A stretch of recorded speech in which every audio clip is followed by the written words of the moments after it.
करेंगे। महाकुंभ 2025 का अंतिम अमृत स्नान आज सुबह शुभ मुहूर्त में प्रारंभ हुआ। प्रयागराज के अतिरिक्त उत्तर प्रदेश के अन्य महत्वपूर्ण शहरों में और सभी शिवालयों में आज लोग श्रद्धालु भारी संख्या में एकत्रित होकर जल चढ़ा रहे हैं अपने आराध्य को। और आज महाकुंभ 2025 अंतिम पड़ाव पे आ चुका है। अगर हम प्रयागराज की बात करें तो इस पूरे 45 दिन में 65 करोड़ से भी अधिक श्रद्धालुओं ने यहाँ श्रद्धा की डुबकी लगाई। उत्तर प्रदेश पुलिस ने माननीय मुख्यमंत्री जी के नेतृत्व में और उनके दिशा निर्देशन में भीड़ प्रबंधन, सिक्योरिटी, पुलिसिंग में तकनीक के इस्तेमाल का एक ऐसा अद्वितीय अनुकरणीय मॉडल पेश किया है जो विश्व में कहीं भी देखा नहीं गया, और इसकी प्रशंसा सभी स्तरों पर लगातार की जा रही है।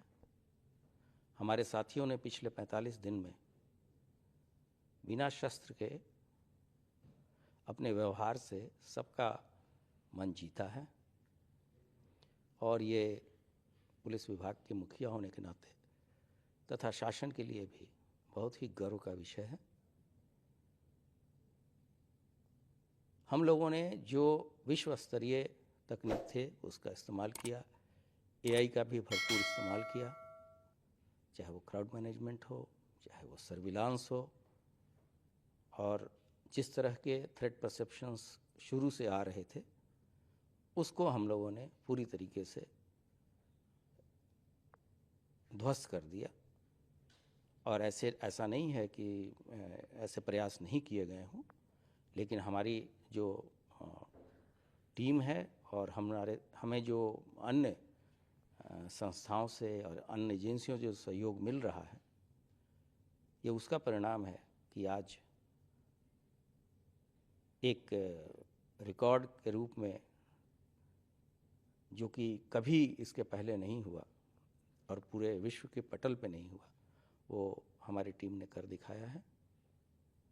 साथ ही साथ हमारी जो अन्य धर्मस्थली है, जैसे वाराणसी, अयोध्या तथा विंध्यवासिनी देवी, वहाँ भी जो भी व्यक्ति यहाँ आए उन लोगों ने ऐसा देखा गया कि पूरा त्रिकोण पूरा किया है, वाराणसी और अयोध्या का भी। वहाँ भी प्रतिदिन लगभग 5 से 10 लाख श्रद्धालु आते रहे हैं। तो हमारे जो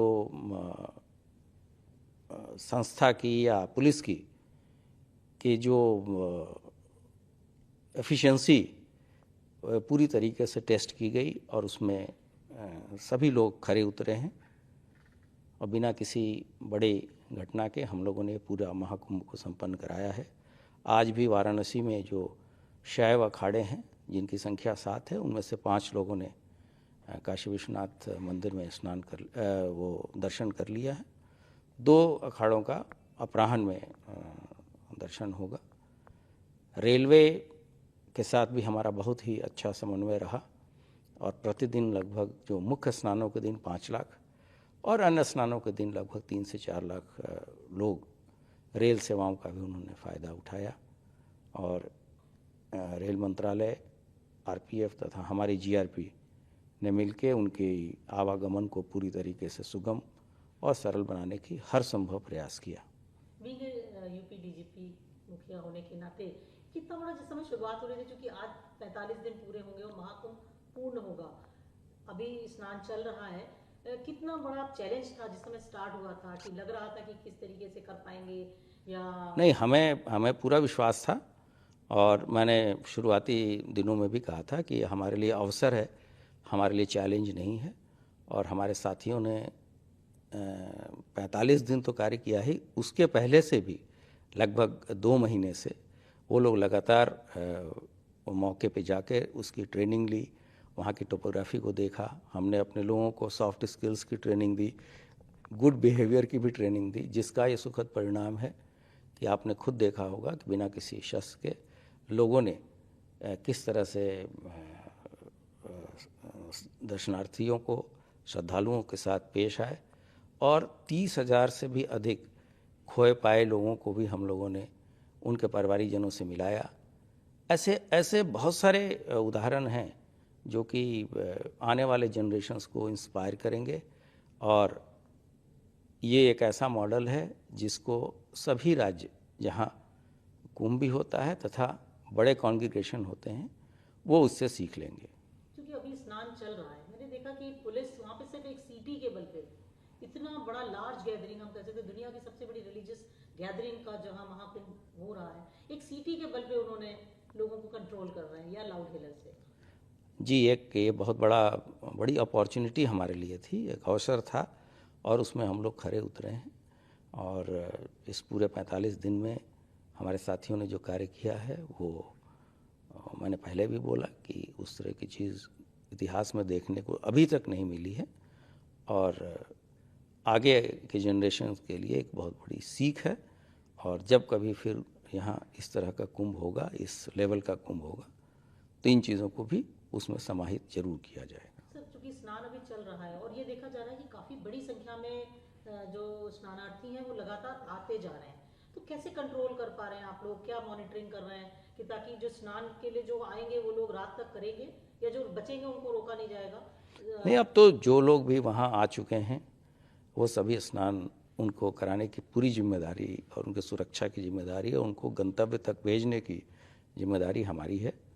और हमारी, जैसा मैंने कहा कि तकनीक का इस्तेमाल करके हम भीड़ का आकलन करते हैं और उसी तरीके से लोगों को ऐसे जगहों पे, घाटों पे भेजते हैं कि जहाँ दबाव कम हो, और जो भी श्रद्धालु यहाँ आए हैं हम उनको सकुशल स्नान करने के पश्चात ही भेजेंगे। और हमारी सुरक्षा के प्रबंध अभी कुछ दिनों तक और भी रहेंगे, जब तक कि वहाँ हम लोगों ने एक बहुत बड़ी एसेट भी क्रिएट कर रखा है। जब उन तक डिसमेंटल होंगे, लोग अपने घरों को जाएंगे, इस बीच में किसी तरह की कोई अप्रिय घटना वहाँ ना हो, इसका हम लोग पूरा ख्याल रखेंगे। हम कह सकते हैं अंतिम स्नानार्थी के जाने तक पुलिस जी, हम अंतिम व्यक्ति के जाने तक वहाँ सुरक्षा देंगे। और उसके बाद भी जो संगम पर स्नानार्थी आते हैं उसके लिए भी हमारे प्रयागराज जनपद में ही ऐसी व्यवस्था रहती है कि उनको अबाधित तरीके से हम स्नान कराएं। बीइंग अ डीजीपी आपके लिए कितना बड़ा ये हम कह सकते हैं ये बहुत बड़ा, ये तो अचीवमेंट रहा? ऐसे अवसर सभी लोगों को नहीं मिलते, और ये गौरव की बात है। और मेरे लिए तो व्यक्तिगत रूप से बहुत ही मैं कहूँगा कि मेरे लिए तो ये न भूलने वाली बात है, और इस चीज़ को मैं हमेशा